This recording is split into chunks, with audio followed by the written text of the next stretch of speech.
Hey everybody, Sean Holsinger here from holsingersflyshop.com. Bringing another fly time video. This one another nymph pattern. We just spent the last weekend at Kettle Creek doing some fishing.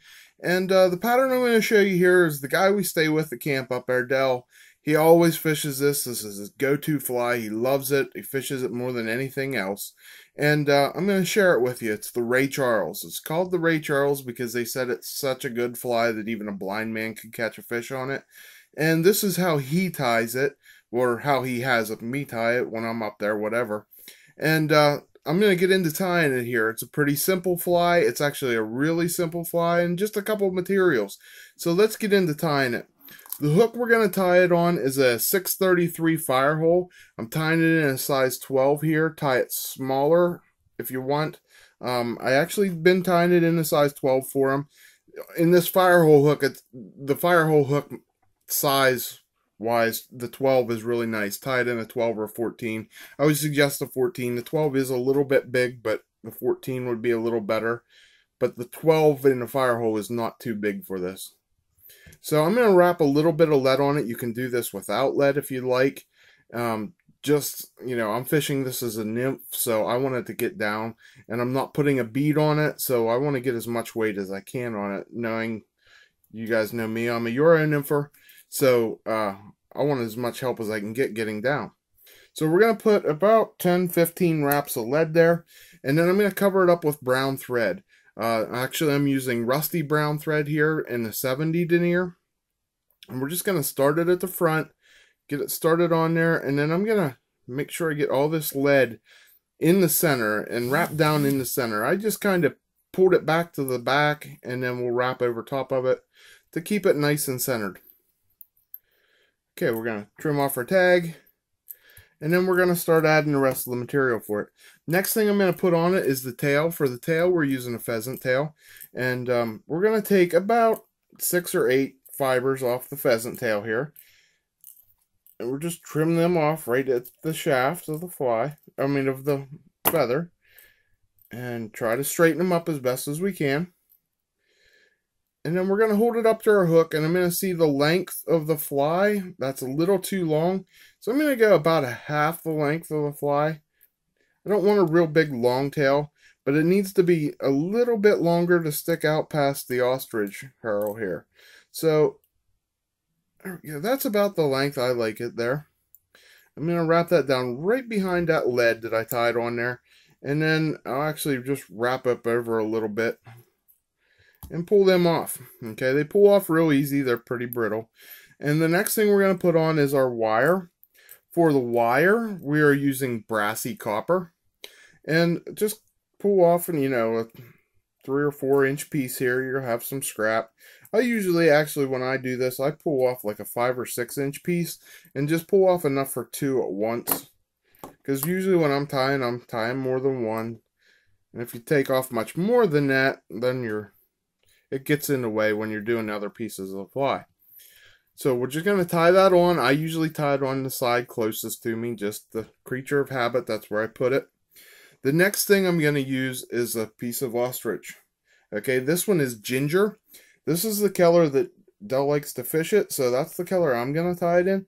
I've also tied it in like a dun color and brown for him, and all of them have caught fish. It's just, this is his go-to pattern. This is his standard pattern, I should say, on how he likes it tied. He likes it in the ginger, so that's how we're going to tie it here today.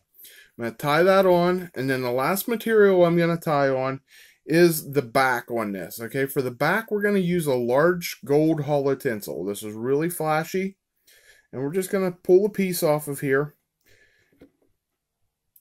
A couple inches long, and we're going to tie it on the back. And I'll have enough to tie about 3 flies with this piece because I cut it pretty long. But we're just going to tie that right down on the back, making sure we have it centered right across the back there, and tie it down right where we end the tail into the body.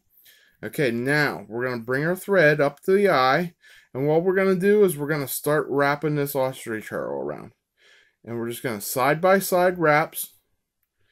And I would say this would make a great crest bug pattern. Probably is the best imitation, but I think it's just a generic fish catching fly. Crest bug is probably the best thing I can think of. It would definitely work for a scud. That's why I tied it in the gray, to imitate a scud, like a dun-colored. And it's a really easy pattern. You can see how easy that is to wrap up there. And it makes it real nice and buggy. Okay, we're just going to tie this off. And then that pulls right off. And I'm just going to make a couple extra wraps, make sure it's secure. Okay, then we're going to put our ribbing down over the back, and we want to make sure this is centered, and we're going to separate those fibers of that ostrich herl. And we're going to make sure we put it on there right down the center, and what I'm going to do is just use the strength of the bobbin pretty much to get it into place, okay? And then you can see how it goes right down the center.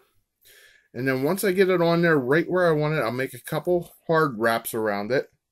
And it doesn't hurt if you double it back over and wrap back over it twice. That's actually a good idea. You're sure it's not going to pop off there. Okay, then last thing we're going to do is put our copper wire on. And we're just going to rib this. And I'm just going to rib this up through here. And try not to trap too many fibers. And do it evenly. And you're going to get, on the size 12 here, you're going to get about 4 to 5 wraps up through there, and it just gives it a little extra flash, makes it look nice, and it keeps that rib down the back in place. That is all that's to this. We're just going to make sure we get that tight, and then I'm just going to helicopter that off. Oops.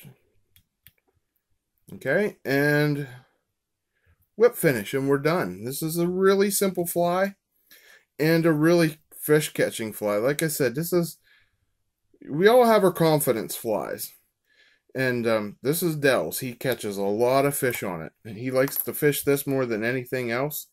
And like me, I have other confidence flies. When I'm at Kettle Creek where we were fishing, I usually have a stonefly on, but this year it wasn't working as well, the stonefly, so I had another thing which will be coming on my next video.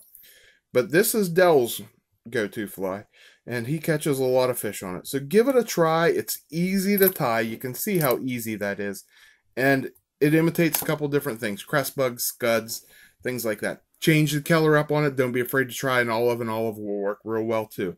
So give this fly a try. All the materials you need to tie it, you can find at our website at holsingersflyshop.com. And please, please, as always, take the time to subscribe to our channel here so you're constantly updated with our new content. And don't forget to like us on Facebook.